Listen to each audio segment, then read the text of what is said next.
BJP ಅವರು ಸವಾಲು ಹಾಕಿದ್ರಿಂದ ಶಾಸಕ ಪ್ರದೀಪ್ ಈಶ್ವರ್ ದಾವಣಗೆರೆ ಬಂದರೆ ಈಗ ಪ್ರದೀಪ್ ಈಶ್ವರ್ ನಮ್ಮ ಜೊತೆ ಮಾತಾಡ್ತಾ ಹೋಗೋಣ ಸರ್. ಈಗ ಬಿಜೆಪಿ ಸವಾಲು ಹಾಕಿದ್ರಿಂದ ನೀವು ಬಂದಿದ್ದೀರಿ ಸರ್, ಹೇಳಿ ಸರ್.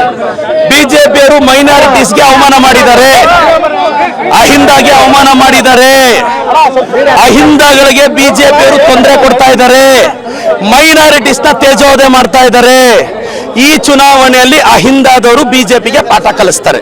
ತಾಕತ್ತಿದ್ರೆ ನೀವು ದಾವಣಗೆರೆಗೆ ಬನ್ನಿ ಅಂತ ಹೇಳಿದ್ದಾರೆ ಸರ್. ಅವ್ರ ಪಾರ್ಟಿ ಆಫೀಸ್ಗೆ ಹೋದ್ವಲ್ಲ, ಏನಾದ್ರು ಒಂದು ಪಾರ್ಟಿ ಆಫೀಸ್ ಅಲ್ವಾ ಸರ್. ಈಗ ಸಾದಿಕ್ ಪೈಲ್ವಾನ್ ಅವರು ಬಣ್ಣ ಬರ್ತಾ ಇದ್ರು, ಈಗ ಅವರು ಮನೆಗೆ ಹೋಗ್ತಾ ಇದ್ದೀನಿ. ಈಗ ಬನ್ನಿ, ತಾವು ಜಾಯ್ನ್ ಆಗಿ ಅವ್ರ ಮನೆಗೆ ಹೋಗ್ತಾ ಇದ್ದೀನಿ.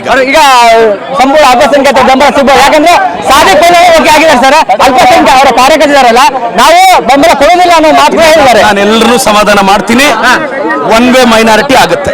ಅಲ್ಪಸಂಖ್ಯಾತ ಬೆಂಬಲ ಕೊಡ್ತಾರೆ ಸರ್, 100% ಕೊಡ್ತಾರೆ. ಶಾಮನೂರು ಸಮರ್ಥನೆ ಎಷ್ಟು ಬಂದಿದೆ ಅಂತ ಹೇಳ್ಬೋದು ಸರ್. 35,000 ರಿಂದ 45,000 ಪ್ರದೀಪ್ ಈಶ್ವರ್ ಅವರ ಮಾತಾಗಿತ್ತು.